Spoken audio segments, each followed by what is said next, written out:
আসসালামু আলাইকুম ওয়া রাহমাতুল্লাহি ওয়া বারাকাতুহু ইন্নাল হামদুলিল্লাহ ওয়াসসালাতু ওয়াসসালামু আলা রাসূলিল্লাহ ওয়া বা'দ। প্রিয় দর্শক মণ্ডলী, সুন্দর এই সময়ে বিশ্বের যে প্রান্ত থেকে আপনাদের সকলের প্রিয় চ্যানেল আর টিভির পর্দায় আমাদের সাথে যুক্ত হয়েছেন, সকলকে আন্তরিক মোবারকবাদ, প্রীতি এবং শুভেচ্ছা জানিয়ে শুরু করছি জনপ্রিয় ইসলামিক আয়োজন নিউ গিনি প্রপার্টিজ লিমিটেড নিবেদিত আল কোরআনের আহ্বানে, powered by Tasmiri hair oil, co sponsor Islami bank Bangladesh PLC এবং পুষ্পধারা প্রপার্টিজ লিমিটেড।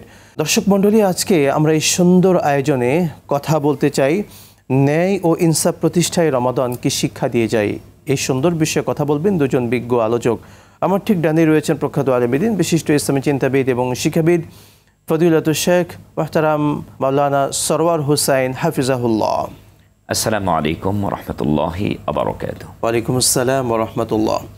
প্রিয় দর্শক, আমার ঠিক বামেই রয়েছেন প্রখ্যাত আলেমদ্বীন, বিশিষ্ট ইসলামী চিন্তাবিদ, শিক্ষাবিদ এবং গবেষক ফদিলাতুল শেখ প্রিন্সিপাল মাওলানা মোশাররফ হুসাইন হাফিজাহুল্লাহ। আসসালামু আলাইকুম ওয়া রাহমাতুল্লাহি ওয়া বারাকাতুহু। ওয়ালাইকুম আসসালাম ওয়া রাহমাতুল্লাহ। আপনাদের দুজনকে অভিনন্দন আমাদের চমৎকার আয়োজনে।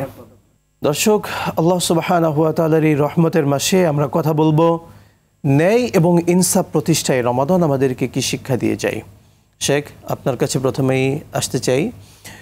ন্যায় এবং ইনসাফ, আসলে এই শব্দটা আমরা বলতে কি বুঝি? যদিও বাংলা ভাষায় আমরা বুঝি, কিন্তু এটার স্পষ্ট ধারণা কোরআন সুন্নাহর আলোকে আমাদের দর্শকদেরকে জানাবেন। ইন্নাল হামদুলিল্লাহ ওয়াসসালাতু ওয়াসসালামু আলা মান লা নাবিয়্যা বা'দা ফাকাদ ক্বালা আল্লাহু তাআলা আউযু বিল্লাহি মিনাশ শাইতানির রাজীম ইন্নাল্লাহা ইয়া'মুরু বিল আদলি ওয়াল ইহসান। আপনি একটি চমৎকার বিষয় উপস্থাপন করেছেন, যে বিষয়টি আমরা সকলেই জানি। ন্যায় এবং ইনসাফ, এই কথাটি সারা পৃথিবীতে বাতাসে ঘুরছে যে আমরা ন্যায় চাই, ইনসাফ প্রতিষ্ঠা চাই, কিন্তু মানুষগুলি সেই ইনসাফ থেকে, ন্যায় বিচার থেকে বঞ্চিত হচ্ছে। তাদের যে কান্নার আওয়াজ আকাশ বাতাস মুখরিত করে ফেলছে। মজলুম মানুষের সেই আর্তনাদ। কারা সেই জালেম যারা মজলুমদেরকে এরকম অত্যাচার করছে? তারাই যারা শাসক গোষ্ঠী, যাদেরকে আল্লাহ তাআলা সেই সুযোগ দিয়েছেন, শাসন করার ক্ষমতা দিয়েছেন। এই জন্য আল্লাহ সুবহানাহু ওয়া তাআলা সতর্ক করছেন মহাগ্রন্থ আল কোরআনুল কারীমে। আল্লাহ তাআলা বলছেন, ইন্নাল্লাহা ইয়া'মুরু বিল আদলি ওয়াল ইহসান। নিশ্চয়ই আল্লাহ তাআলা তোমাদেরকে আদেশ দিচ্ছেন যে তোমরা আদল এবং ইনসাফ প্রতিষ্ঠা করো। ওয়া আকসিতু ইন্নাল্লাহা ইউহিব্বুল মুকসিতিন। যে আল্লাহ তাআলা বলছেন তোমরা ন্যায় প্রতিষ্ঠা করো, এবং যারা ন্যায় প্রতিষ্ঠা করে তাদেরকে আল্লাহ ভালোবাসেন। সুবহানাল্লাহ। কাজে আমরা আল্লাহর ভালোবাসা যদি পেতে চাই, অবশ্যই পৃথিবীতে ন্যায় প্রতিষ্ঠা করতে হবে। বিশেষ করে যারা শাসক গোষ্ঠী, শুধু শাসক না, আপনি পরিবারের শাসনকর্তা হতে পারেন, আপনি সমাজের শাসনকর্তা হতে পারেন। যখনই যে দায়িত্ব আপনার উপর আসবে, সেই দায়িত্ব যদি আপনি যথাযথভাবে পালন না করেন, তাহলে কিন্তু বড় ক্ষতির সম্মুখীন হতে হবে। রাসূল করিম সাল্লাল্লাহু আলাইহি সাল্লাম বলেছেন যে 3 প্রকার শাসক আছে। 3 প্রকার শাসকের মধ্যে 1 প্রকার শাসক যাবে জান্নাতে, আর 2 প্রকার শাসক যাবে জাহান্নামে। কি সেই শাসক, কোন কোয়ালিটির শাসক জান্নাতে যাবে? নবী মুহাম্মদ সাল্লাল্লাহু আলাইহি সাল্লাম বলছেন, যারা জেনে বুঝে, তথ্যগুলি জেনে মানুষকে ন্যায় বিচারের ইনসাফ ভিত্তিক রায় দেয়, তারা যাবে জান্নাতে।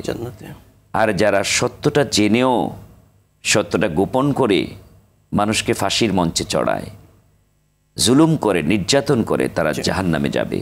এবং যারা অজ্ঞ শাসক, অর্থাৎ তার কোনো জ্ঞানই নেই, সে ক্ষমতার বলে সে শাসক হয়েছে, তার কোনো শাসন করার মতো, রায় দেওয়ার মতো কোনো যোগ্যতাই নেই, এরকম শাসক যদি, এইরকম অভিজ্ঞ যদি, অজ্ঞ লোক যদি কোনো রায় দেয়, তার কোনো জ্ঞানই নেই বিচার সম্পর্কে, নিঃসন্দেহে সেও জাহান্নামে যাবে। শুকরান জাযাকাল্লাহ শেখ, আমরা আপনার কাছে আরও একবার আসবো ইনশাআল্লাহ। শেখ, ন্যায় এবং ইনসাফ প্রতিষ্ঠায় রমাদান আমাদেরকে কি শিক্ষা দিয়ে যাচ্ছে, দর্শকদের উদ্দেশ্যে আলোকপাত করবেন। আলহামদুলিল্লাহ ওয়া কাফা ওয়া সালামুন আলা ইবাদিহিল্লাযীনা ইসতাফা ওয়া বা'দ। মূলত রমজান তো 12 মাসের একটি গুরুত্বপূর্ণ মাস, মর্যাদাপূর্ণ মাস। কেন? এই মাসেই তো কোরআন নাজিল হয়েছে। শাহরু রমাদান আল্লাযী উনজিলা ফীহিল কোরআন। রমজান মাস এমন মাস যে মাসে কোরআনকে অবতীর্ণ করা হয়েছে, আল্লাহর কথা, কোরআনের আয়াত দিয়ে আল্লাহ তাআলা এই কথা আমাদেরকে এস্টাবলিশ করেছেন। তো মানুষের জীবন পরিচালনার জন্য যতগুলো ক্ষেত্র আছে, ব্যক্তিগত, পারিবারিক, সামাজিক, রাষ্ট্রীয়, অর্থনৈতিক, আন্তর্জাতিক, ব্যবসা বাণিজ্য, লেনদেন, দোকানে মাকানে, কৃষিক্ষেত্রে, উৎপাদনে, সর্বত্র আল্লাহ তাআলা এই কোরআন দিয়ে তার জীবনকে সুশোভিত করার জন্য নির্দেশ করেছেন, কোরআনের আলোকে আলোকিত হওয়ার জন্য নির্দেশ করেছেন। অতএব কোরআন নাজিলের মাসে রমজান, আর রমজানের দ্বারাই আমরা ইনসাফ পেতে পারি যদি কোরআনকে আমরা মেনে নিই। তো কোরআনের আদলে আমাদের জীবনকে পরিচালনা করতে পারি। এই জন্য আল্লাহ তাআলা কোরআনে বলছেন যে ইআদিলু হুয়া আকরাবু লিত্তাকওয়া, তোমরা ন্যায় বিচার করো, আদল করো, ইনসাফ করো। হুয়া আকরাবু লিত্তাকওয়া, তোমরা যে রমজানের রোজা রাখতেছো তাকওয়ার গুণ অর্জন করার জন্য, ন্যায় বিচার করো, এটাও তাকওয়ার অতীব নিকটবর্তী একটি বিষয়। অতএব ন্যায় বিচার যার মধ্যে নাই, সে যত বড় রোজা রাখুক, তাহাজ্জুদ গুজার হোক, প্রত্যেক বছরে উমরা করুক, সে কিন্তু তাকওয়ার নিকটবর্তীও হতে পারবে না। যার মধ্যে ন্যায় নাই তার ভিতরে তাকওয়া নাই, যার মধ্যে ইনসাফ নাই তার মধ্যে তাকওয়া নাই। এই জন্য রমজান এসেছে, আল্লাহর ভয়ে আমরা খুতফে ভাষা কষ্ট ভোগ করি। আমরা সেই সফে সাদেকের আগ থেকে শুরু করে সাহারি গ্রহণ করে মাগরিবের আজান তথা ইফতারির সুনির্দিষ্ট সময় পর্যন্ত আমরা অপেক্ষমান থাকি আল্লাহর ওয়ার্ডের জন্য। আল্লাহর বৈধ হালাল আমাদের সামনে থাকার পরেও আমরা গ্রহণ করি না আল্লাহকে মেনে, আল্লাহর নিষেধ আছে তাই। আবার খাবার যখন গ্রহণ করার সময় হয়ে যায় তখন খাবার গ্রহণ করি আল্লাহকে মেনে, আল্লাহর হুকুম ফলো করি। এটাই তো আল্লাহর আনুগত্য করা, এটা যেমন তাকওয়া। আল্লাহ বলছে ন্যায় বিচার করো। ফাইদা হাকামতুম বাইনান নাসি আন তাহকুমু বিল আদল, আল্লাহ বলছেন যখন তোমরা মানুষের মাঝে ফয়সালা করবে, যখন কোনো সমাধান দিবে, বিচার করবে, রায় দিবে, তখন তোমরা আদল, ন্যায় বিচার করবে, ন্যায় মানদণ্ডে তোমরা ফয়সালা করবে। আমরা এই ফয়সালাগুলো দেখতে পাই, কে মুসলিম কে অমুসলিম, কে আমার দলে কে আমার বিপক্ষে, কে আমার তরিকায় কে আমার গায়ের তরিকায়, এগুলো রাসূল আকরাম সাল্লাল্লাহু আলাইহি ওয়াসাল্লাম দেখেন নাই এবং সাহাবা আজমাইনরাও দেখেন নাই। আমরা একটা উদাহরণ দিতে চাই, খলিফাতুল মুসলিমিন ফারুক আজম, সিংহ পুরুষ, খাত্তাবের বেটা হযরত ওমর রাদিয়াল্লাহু তাআলা আনহুর দ্বিতীয় খলিফা ছিলেন তিনি, রাসূলের বিদায়ের পরে, ইন্তেকালের পরে, আবু বকরের পরে তিনি। তো তার কাছে তো রাসূলের জীবদ্দশায় রাসূলের কাছে একটি বিচার আসলো, তিনি বিচার শুনে টুনে সাক্ষী সব কিছু জেনে শুনে তিনি বিচার করলেন, ইনভেস্টিগেশন করে তিনি অবজারভেশন করে বিচার করে রায় দিলেন। সে রায়টি একজন ইহুদির পক্ষে গেল, অমুসলিমের পক্ষে গেল। সে মুসলমান মনে করলো যে আমি মুহাম্মাদের কাছে আসছি সাল্লাল্লাহু আলাইহি সাল্লাম, তিনি আমার পক্ষে না রায় দিয়ে তিনি একজন অমুসলিমের পক্ষে রায় দিলেন, তাহলে আমি এই মামলাটি আবার সানি করতে যাই। পুনরায় বিচারের জন্য তিনি গেলেন কার কাছে? হযরত ওমর রাদিয়াল্লাহু তাআলা আনহু, একজন সাহসী যোদ্ধা এবং ইসলামী বিজয়ের জন্য তার যে ভূমিকা, তিনি আশা নিয়ে তার কাছে গেলেন। ওমর রাদিয়াল্লাহু তাআলা কি করলেন? তিনি বললেন যে বিষয়টি জানলেন, তিনি বললেন যে আপনি রাসূলের ফয়সালা শোনার পরে আমার কাছে সানি করতে আসছেন, পুনরায় বিচার নেওয়ার জন্য আসছেন, তাহলে ঠিক আছে অপেক্ষা করুন। তিনি তাকে বসিয়ে রেখে ঘরে গেলেন, একটা তরবারি ধারালো তরবারি আনলেন, এনে তিনি, যে ব্যক্তি মুসলমান বলে দাবি করে কিন্তু রাসূলের ফয়সালা আল্লাহর ফয়সালা, মান আতা আর রসুল ফাকাদ আতা আল্লাহ, আল্লাহ তাআলা বলছেন যে আল্লাহর রাসূলকে মানলো সেই তো আল্লাহকে মানলো। মা ইয়ানতিকু আনিল হাওয়া ইন হুয়া ইল্লা ওয়াহয়ু ইউহা, আল্লাহ রসুল তো এমন কোনো কথা, এমন কোনো কাজ করতেন না যেটা আল্লাহর পক্ষ থেকে পর্দাদেশ না হতো। আল্লাহর নীতিমালার আলোকে তিনি তার জীবনকে সমাজে, রাষ্ট্রে, নামাজে সব ক্ষেত্রে তিনি প্রতিফলন করেছেন। অতএব রাসূলের ফয়সালা যে মানে না, তার ফয়সালা এমন হওয়া উচিত, তা বলে হযরত ওমর রাদিয়াল্লাহু তাআলা আনহু মুসলিমের গর্দানে ধারালো তরবারি চালিয়ে দিলেন, গর্দান দ্বিখণ্ডিত হয়ে গেল, মাথা পড়ে গেল। আরবের অলিতে গলিতে সংবাদ রটে গেল যে মুসলমান একজন মুসলমানকে হত্যা করে। একটা মানে মতলববাজ যারা, মুনাফিক যারা, ইহুদি যারা, তারা তো সবসময় মুসলমানদের মধ্যে এই সংঘাতগুলো সৃষ্টি করার জন্য পায় তারা লাগিয়েই ছিল। তারা খবর রটাতে লাগলো যে মুহাম্মদ সাল্লাল্লাহু আলাইহি সাল্লামের একজন উম্মত মুসলমান, তাকে হত্যা করেছে ওমর। এখন যে ব্যক্তি হত্যা হয়েছে তার আত্মীয় স্বজন সবাই তো উগ্র, ক্ষিপ্ত, রাসূলের কাছে বিচার চাইলো। আল্লাহ রাসূল একটু বিপদে পড়লেন যে কোথায় যাব, কি হবে এর সমাধান। আল্লাহ তাআলার ধ্যান করলেন, পরবর্তীকার রব্বুল আলামিনের পক্ষ থেকে আয়াত নাজিল হলো, লা ইউমিনুনা হাত্তা ইউহাক্কিমু ফীমা শাজারা, যে ব্যক্তি আল্লাহ এবং আল্লাহ রাসূলের ফয়সালাকে মানে না, তার ব্যাপারে এই ফয়সালাই চূড়ান্ত ফয়সালা। এর পক্ষে আয়াত নাজিল হলো, সূরা নিসার থেকে আয়াত এসেছে। অতএব আমরা ন্যায় ও ইনসাফ প্রতিষ্ঠার জন্য রমজানকে কেন বেছে নিয়েছি? রমজানে কোরআন নাজিল হয়েছে, রমজানে আমরা কোরআন তেলাওয়াত করি, রমজানে আমরা রাত্রবেলায় জেগে জেগে কোরআন স্টাডি করি, কোরআনের তাদরিস শিখি। অতএব কোরআনের আলোকে আলোকিত হলে রমজান আমাদের জন্য ইনসাফ এবং ন্যায় প্রতিষ্ঠার মাস হলো রমজান। শুকরান, জাযাকাল্লাহ। দর্শক মণ্ডলী দেখছিলেন প্রিয় চ্যানেল আর টিভির পর্দায় জনপ্রিয় ইসলামিক আয়োজন নিউ গিনি প্রপার্টিজ লিমিটেড নিবেদিত আল কোরআনের আহ্বানে, powered by Tasmiri hair oil, co sponsor Islami bank Bangladesh PLC, Pushpadhara properties limited এবং এই বাগান।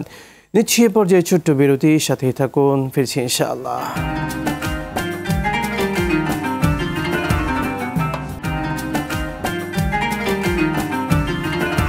বিরতির পর আরও একবার স্বাগত জানাচ্ছি আপনাদের প্রিয় চ্যানেল আর টিভির পর্দায় জনপ্রিয় ইসলামিক আয়োজন নিউ গিনি প্রপার্টিজ লিমিটেড নিবেদিত আল কোরআনের আহ্বানে, powered by Tasmiri hair oil, co sponsor Islami bank Bangladesh PLC, Pushpadhara properties limited এবং এই বাগান। দর্শক মণ্ডলী, আমরা এই রমজানের মাসে সুন্দর সময়ে কথা বলছিলাম ইনসাফ এবং ন্যায় প্রতিষ্ঠায় রমাদান আমাদেরকে কি শিক্ষা দিয়ে যায়। শেখ সরওয়ার হুসাইন, আপনার কাছে আরও একবার আসতে চাই।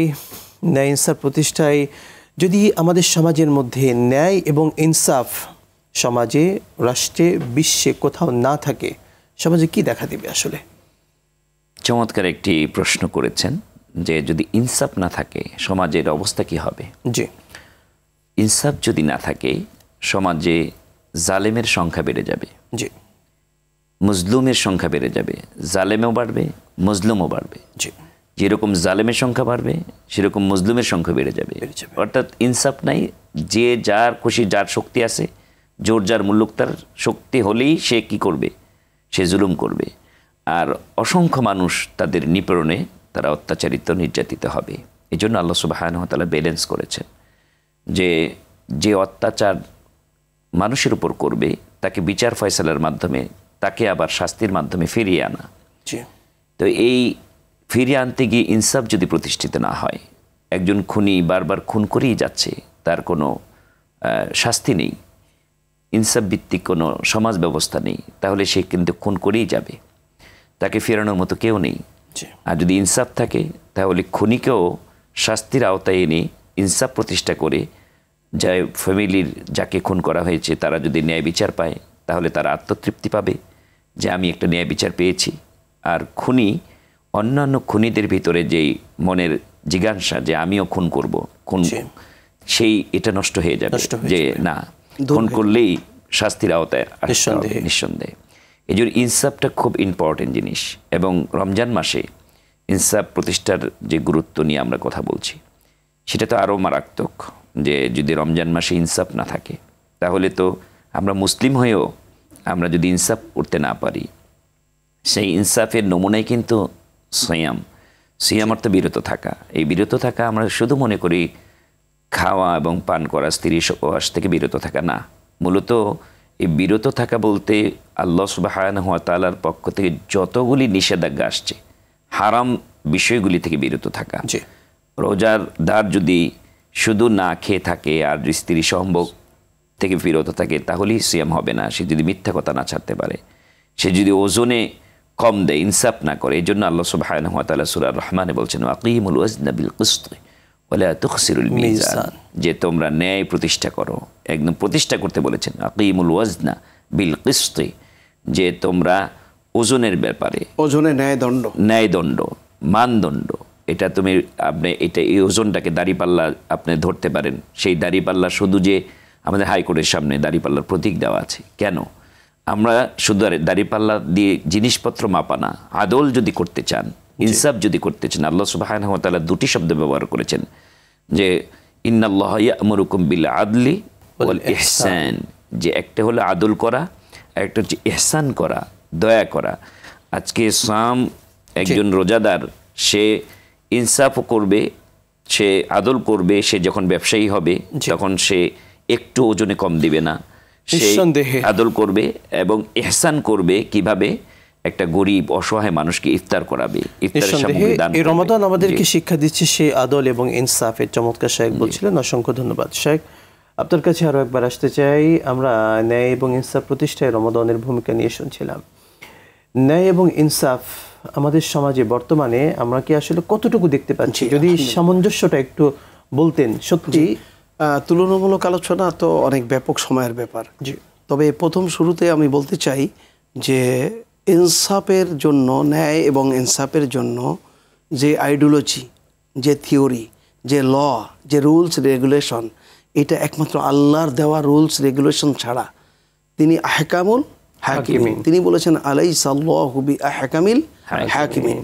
তো তার প্রদত্ত যে নীতিমালা, কোরআনুল কারীমের মধ্যে প্রায় 522টির মতো আদেশ নিষেধ সূচক আয়াত রয়েছে। তো এই যে আদেশ, এগুলোকে শুধুমাত্র তারাবিতে তেলাওয়াত করে করে খতম করার জন্য নাজিল হয়নি, এগুলোকে স্থান অনুপাতে সেখানে প্রতিষ্ঠিত করা। কোর্টে, সেটা হতে পারে সিএমএম কোর্ট, জাজ court, high court, supreme court affiliate division, সব জায়গায় আল্লাহর নীতিমালার আলোকে আপনার বিচার হতে হবে, তাহলে সেখানে ন্যায় বিচার হবে। আর আদল হলো ন্যায় বিচার। আর ইনসাফ মানে এটাকে বলা হয় যার যা প্রাপ্তি, এহসান, সে যেন তাই পায়। আজকে আমার দেশে এমন মানুষ আছে যারা অবৈধ উপার্জন করে 10,000, 20,000, 50,000 কোটি টাকার মালিক। আবার এমন মানুষ আছে যিনি শিক্ষিত, কিন্তু তিনি সাহারির সময় ভালো খাবার পাচ্ছেন না, তিনি ইফতারের সময় শরবত, একটু ফল ফ্রুট এগুলো পাচ্ছেন না। তাহলে এই যে ন্যায় প্রতিষ্ঠা না হওয়ার কারণে এই যে বৈষম্য, এই বৈষম্যটা আমার দেশে প্রতিষ্ঠিত হয়েছে এই রমজান মাসে আমরা উপলব্ধি করছি। এবং যে সিন্ডিকেট মুনাফাখোরি, এগুলো প্রতিষ্ঠিত হয়েছে বিধায় ইনসাফ নাই। মানে আপনি চিনির এখন মূল্য থাকার কথা ছিল 100 টাকার নিচেই, সেটা আপনাকে কিনতে হচ্ছে 135 টাকায়। আপনাকে আরও নিত্য প্রয়োজনীয় সামগ্রী কিনতে হচ্ছে অনেক বেশি দামে। তার মানে কি, আমার দেশের ধনকূপেরা, যারা ব্যবসায়ীরা, তারা এখানে আদল এবং ন্যায় ইনসাফ উৎখাত করে ফেলেছে, মূলোৎপাটন করে ফেলেছে। তারা যেখানে 10% থেকে 15% লাভ করলে হয়, সেখানে তারা লাভ করছে 50%, 70%, 80%, 100%। 100 টাকার জিনিসে 100 টাকা লাভ করছে, এখানে জুলুম শুরু হয়ে যায়। তো জুলুমের ব্যাপারে শায়েখ বলছিলেন, আল্লাহ রাসূল বলেছেন আয-যুলমু যুলুমাতু ইয়াউমাল কিয়ামা, জালেমদের জন্য, জুলুম যারা করে তাদের জন্য কিয়ামতটা হবে একেবারে অন্ধকারে নিমজ্জিত, তারা অন্ধকারের মধ্যে থাকবে। অতএব ইনসাফ এবং ন্যায় বিচার প্রতিষ্ঠার ক্ষেত্রে তুলনামূলক যে আলোচনা করতে বলেছেন, সেটা আমরা দেখলাম কি, আমরা দেখলাম 15 বছর 6 মাস 28 দিনের যে সরকারটি ছিল, আপনারা বুঝতেছেন, সেই সরকার কিন্তু ন্যায় এবং ইনসাফ বলতে কিছু ছিল না। তার দলের লোকেরা হাজারো অপরাধ করলে সেটা মওকুফ হয়ে যেত। অতএব আমাদের দেশের আজকের যে চিত্র, এই চিত্র কম্পারেটিভলি কোরআন এবং সুন্নাহর পরিপন্থী চিত্র হওয়ার কারণে আজকে আপনি সবাই পদে পদে ধুকে ধুকে মরছি। আজকে যারা এই জুলুম করেছে, যারা ইনসাফের পরিপন্থী কাজ করেছে, আলেমদেরকে ধরে ধরে, নিরপরাধ আলেমদেরকে যেভাবে অপরাধ করা হয়েছে, মানে জুলুম করা হয়েছে, সেগুলো খুবই বেদনাদায়ক। অতএব তাদেরকে আজকে শেষ পরিণতিতে আমরা কি দেখতে পাচ্ছি? অতএব দুনিয়ার জিন্দেগিতে মানুষের উপর জুলুম করলে আল্লাহ প্রদত্ত এই শাস্তি আসে, অবমাননাকার শাস্তি আসে, এবং আখেরাতে নিষ্কৃতি পাওয়ার কোনো সুযোগ থাকবে না। জাহান্নাম জাহান্নাম জাহান্নাম অবশ্যই পেতে হবে। তার অকাট্য দলিল রয়েছে কোরআনুল কারীমের সূরা বুরুজের মধ্যে, সম্ভবত 30তম পারায়, ইন্নাল্লাযীনা ফাতানুল মুমিনিনা ওয়াল মুমিনাতি সুম্মা লাম ইয়াতুবু ফালাহুম আযাবু জাহান্নাম ওয়া লাহুম আযাবুল হারিক। আল্লাহ বলছেন, যারা মুমিনদের উপর, মানুষের উপর জুলুম করে, অত্যাচার করে, তাদের জন্য রয়েছে আল্লাহর পক্ষ থেকে কঠোর শাস্তি। কি শাস্তি? ফাতানুল মুমিনিনা ফালাহুম আযাবু জাহান্নাম ওয়া লাহুম আযাবুল হারিক। এবং সে জাহান্নামের শাস্তি হলো জ্বলন্ত অগ্নিকুণ্ডলিতে তাদেরকে অনন্তকাল অবস্থান করতে হবে। অতএব কোরআনের এই আয়াত আমাদের শাসক, আমাদের বিচারক, আমাদের সমস্ত কোর্ট কাছারিতে যারা যেখানে যেভাবে নিয়োজিত আছেন, তাদের সকলকে জানা উচিত, বোঝা উচিত। তাহলে রমজান আমাদের জন্য সার্থক হবে। রমজান আমাদের কোরআনের আদলে আমাদের সকল ক্ষেত্রে আমরা ইমপ্লিমেন্ট করতে পারি। তাহলে আমাদের রোজাকে যথার্থভাবে আদায় করা হবে। এবং এই রোজা যদি যথার্থভাবে আদায় না করি, তাহলে আল্লাহ রাসূল বলেছেন, মাল্লাম ইয়াদা কাওলা যুরি ওয়াল আমালা বিহি ফালাইসা লিল্লাহি হাজাতুন ফি ইয়াদা তুআমাহু ওয়া শারাবা। আল্লাহ সুবহানাহু ওয়া তাআলা আমাদেরকে কথাগুলো আমল করার তৌফিক দান করুন, আল্লাহুম্মা আমিন। দর্শক দেখছিলেন প্রিয় চ্যানেল RTVর পর্দায় জনপ্রিয় ইসলামিক আয়োজন নিউ গিনি প্রপার্টিজ লিমিটেড নিবেদিত আল কোরআনের আহ্বানে, powered by Tasmiri hair oil, co sponsor Islami bank Bangladesh PLC, Pushpadhara properties limited এবং এই বাগান। আজকের মতো বিদায় নিচ্ছি, আবারও দেখা হবে। আসসালামু আলাইকুম ওয়া রাহমাতুল্লাহি ওয়া বারাকাতুহু।